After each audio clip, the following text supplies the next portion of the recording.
আসসালামু আলাইকুম রহমতুল্লাহ বারাকাত। আশা করি সবাই ভালো আছেন। তো আজকে আমাদের আলোচ্য বিষয় হচ্ছে পার্টস অফ স্পিচ। একেবারে ইংরেজি গ্রামারের সব থেকে শুরুর অংশ হচ্ছে এই parts of speech. Parts of speech থেকে শুরু করে আমরা ক্রমান্বয়ে ইংরেজি গ্রামার একদম ডিপে চলে যাব। তো পার্টস অফ স্পিচটা কি, আমাদেরকে সর্বপ্রথম এই জিনিসটা বুঝতে হবে। পার্টস অফ স্পিচ, পার্টস শব্দের অর্থ হচ্ছে অংশ। পার্টস শব্দের অর্থ অংশ। আর স্পিচ শব্দের অর্থ হচ্ছে বক্তব্য অথবা বাক্য। আমরা এখানে বাক্যই লিখব। কেন? কারণ এই পার্টস অফ স্পিচ দ্বারা বোঝায় বাক্যের অংশ। কিভাবে? যেমন আমি যদি লিখি যে, ধরো উই হ্যাভ সিন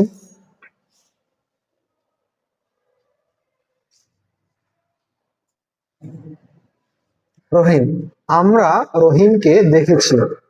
তাহলে এই যে আমি এখানে লিখলাম, এই পুরাটা একটা হচ্ছে স্পিচ, একটা বক্তব্য বা একটা বাক্য। উই হ্যাভ সিন রহিম, এই বাক্যের এগুলো এক একটা হচ্ছে পার্টস, মানে অংশ। ঠিক আছে?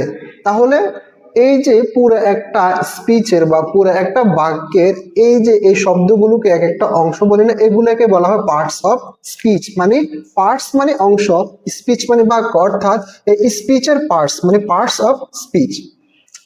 এখন যেভাবে বাক্যটা আমরা লিখি না কেন, যত বড়ই লিখি না কেন, এই বাক্যের মধ্যে আমরা যদি প্রতিটা শব্দকে খুঁজতে যাই কোনটা কিসের মধ্যে পড়ে, তাহলে আমরা সর্বোচ্চ 8টা পাবো। সর্বোচ্চ আমরা পাবো 8টা। 8টা পদ। 8টা পদ কি কি আমরা সেখানে পাবো?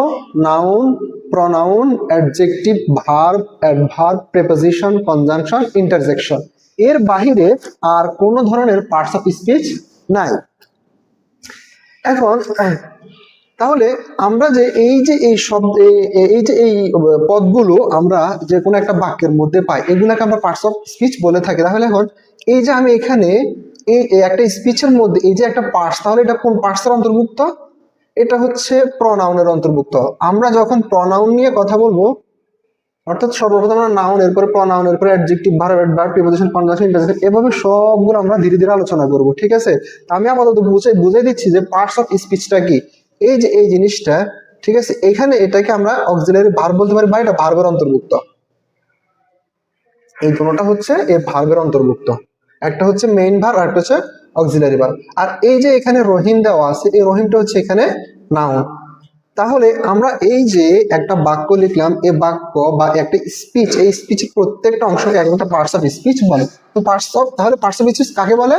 অর্থাৎ বাক্যের অন্তর্গত, এই যে একটা বাক্য লিখলাম, বাক্যের অন্তর্গত প্রত্যেকটি শব্দকে এক একটা পার্টস অফ স্পিচ বলে। পার্টস অফ স্পিচ কত প্রকার? 8 প্রকার। 8 প্রকারের মধ্যে আমরা এখন নাউন নিয়ে আলোচনা করব। নাউন। নাউন শব্দের অর্থ কি? নাউন শব্দের অর্থ হচ্ছে বিশেষ। বিশেষ। তাহলে নাউন কাকে বলে?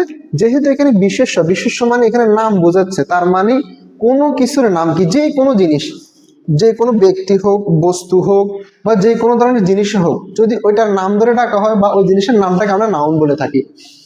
ঠিক আছে? তাহলে নাউন কাকে বলে?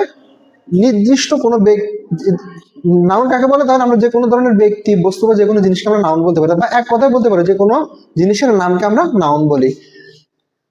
তাহলে যে কোনো জিনিসের নামকে আমরা কি বলি? নাউন বলি। নাউনের আবার দুইটা পার্ট আছে, একটা হচ্ছে গণনার দিক থেকে, আর একটা হচ্ছে মূর্ত বা বিমূর্তের দিক থেকে।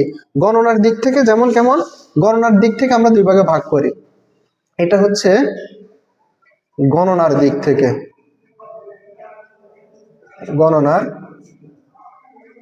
দিক। গণনার দিক থেকে নাউন একরকম, আর মূর্ত এবং বিমূর্তের দিক থেকে নাউন মূর্ত এবং বিমূর্ত। তো গণনা কি? গণনা মানে হচ্ছে যে জিনিসকে গণনা করা যাবে সেটা পড়বে কাউন্টেবল নাউনের মধ্যে, আর যে জিনিসটাকে গণনা করা যাবে না সেটা পড়বে আনকাউন্টেবল নাউনের মধ্যে। তাহলে এই গণনার দিক থেকে নাউনকে আবার দুই ভাগে ভাগ করা হয়েছে। একটা হচ্ছে countable noun, COUN, COUNTABLE countable noun, আর এটা হচ্ছে আনকাউন্টেবল নাউন। আনকাউন্টেবল নাউন এই হচ্ছে গণনার দিক থেকে দুই প্রকার, গণনার দিক থেকে দুই প্রকার, আর বাহিরার নাই। কাউন্টেবল নাউনটা কি, যে সকল জিনিস গণনা করা হয় সেগুলো হচ্ছে কাউন্টেবল নাউন, আর যে সকল জিনিস গণনা করা হয় না সেটা হচ্ছে আনকাউন্টেবল। গণনা করা যায় বা গণনা করা যায় না এমনটা না, কেন? কারণ দেখা গেছে যে আনকাউন্টেবল নাউনের মধ্যে আমাদের ধরেন আলু 42, এই যে 42টা কিন্তু আনকাউন্টেবল নাউন, দেখা যাচ্ছে এই জিনিসটা গণনা করা যায় কিন্তু জিনিসটা গণনা করা হয় না, জিনিসটা মেপে নেওয়া হয়। এই কারণে আমরা বলবো যে কাউন্টেবল নাউন মানে হচ্ছে যে জিনিস গণনা করা হয়, আর আনকাউন্টেবল মানে নাউন মানে হচ্ছে যে মানে পরিমাপ করা হয়, সেগুলো হচ্ছে আনকাউন্টেবল নাউন। তাহলে মূর্ত বা বিমূর্তের দিক থেকে এই মূর্ত এবং বিমূর্তের দিক থেকে নাউনকে প্রধানত দুই ভাগে ভাগ করা হয়েছে। কি কি সেটা? প্রথমত হচ্ছে কনক্রিয়েট নাউন, কনক্রিট নাউন, আর এটা হচ্ছে abstract noun, abstract noun. Concrete noun মানে হচ্ছে মূর্ত, আর অ্যাবস্ট্রাক্ট নাউন মানে হচ্ছে বিমূর্ত। মূর্ত কি আর বিমূর্ত কি? মূর্ত মানে হচ্ছে যে সকল জিনিস দেখা যায়, ধরা যায়, স্পর্শ করা যায়, এগুলো হচ্ছে মূর্ত মানে কনক্রিট।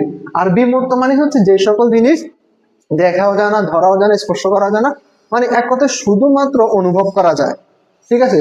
যেমন কনক্রিট নাউনের মধ্যে পড়ে চেয়ার, টেবিল, খাতা, কলম ইত্যাদি ইত্যাদি। আর অ্যাবস্ট্রাক্ট নাউনের মধ্যে পড়ে যেমন সততা মানে অনেস্টি, তারপরে হচ্ছে মেধাবী, নৈতিকতা ইত্যাদি ইত্যাদি আর কি। আচ্ছা যাক, তাহলে আমরা এখন কনক্রিট নাউন নিয়ে একটু আলোচনা করি। এই কনক্রিট নাউনকে মানে মূর্ত, অর্থাৎ যে জিনিস ধরা যায়, ছোঁয়া যায় বা স্পর্শ করা যায়, এটা অনুযায়ী এগুলোকে চার ভাগে ভাগ করা হয়েছে। কি কি? প্রথমত হচ্ছে প্রপার নাউন, প্রথমত হচ্ছে প্রপার নাউন। দুই নম্বরে হচ্ছে কমন নাউন, কমন নাউন। তিন নম্বরে হচ্ছে কালেকটিভ নাউন। চার নম্বরে হচ্ছে ম্যাটেরিয়াল নাউন, ম্যাটেরিয়াল নাউন। তাহলে এই কনক্রিট নাউনকে চার ভাগে ভাগ করা হয়েছে: proper noun, common noun, collective noun, material noun. Proper noun মানে কি? প্রপার মানে হচ্ছে নির্দিষ্ট। প্রপার মানে কি? নির্দিষ্ট, অর্থাৎ যে সকল জিনিস নির্দিষ্ট করে বোঝায়। যেমন নির্দিষ্ট কোনো ব্যক্তি, নির্দিষ্ট কোনো বস্তু, নির্দিষ্ট কোনো জায়গা, এমন যদি কোনো কিছু হয় তখন সেগুলো প্রপার নাউনে পড়বে। যেমন আমি যদি বলি যে ঢাকা, ঢাকা একটা নির্দিষ্ট জায়গার নাম, প্রপার নাউনের অন্তর্ভুক্ত।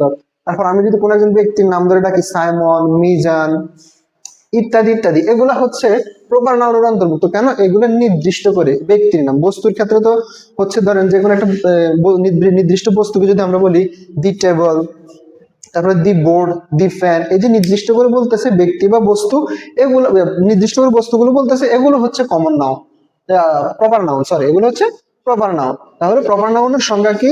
নির্দিষ্ট কোনো ব্যক্তি, বস্তু বা স্থানের নাম ইত্যাদির নাম যদি বোঝায় তখন সেগুলো হবে কি? Proper noun. তাহলে কমন নাউন কি?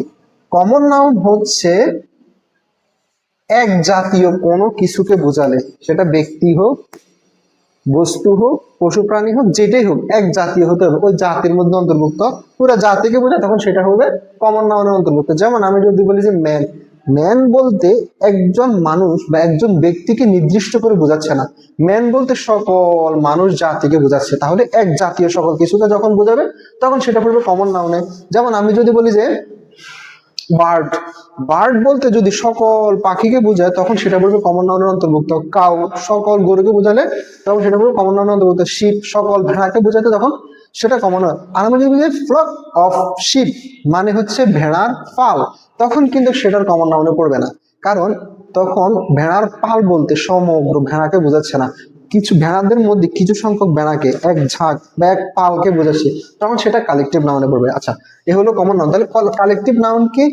এক জাতীয় সকল কিছুকে না বুঝিয়ে তার কিছু সংখ্যক বা একটা অংশকে বোঝায়। এই যে বললাম ভেড়াকে না বুঝিয়ে, সকল ভেড়াকে না বুঝিয়ে ভেড়ার কিছু সংখ্যক অংশকে যখন বোঝাবে তখন সেটা পড়বে কালেকটিভ নাউন। যেমন ফ্লক অফ শিপ। এরপর আমি যদি বলি আর্মি, আর্মিটাও কিন্তু কালেকটিভ নাউনে। এরপর আমি যদি বলি যে টিম, টিমটাও পড়বে আমাদের এই কালেকটিভ নাউনে। এই যে এই কালেকটিভ নাউন মানে আবার কথা আছে, কালেকটিভ নাউনের এগুলা তাহলে কমন নাউন কি হবে? যেমন আমি তো বললাম টিম, টিম মানে হচ্ছে আলাদা একটা দল, তখন সেটা কালেকটিভ নাউন। এটা কমন নাউন কি হবে? টিমস, তখন একটা দলকে বোঝাচ্ছে না, সবগুলো দলকে বোঝাচ্ছে, তার মানে তখন সেটা আবার কমন নাউনে চলে আসবে। আর্মি, আর্মি থেকে আর্মিস, তখন সেটা কমন নাউনে চলে আসবে। এরপর আমি যদি বলি যে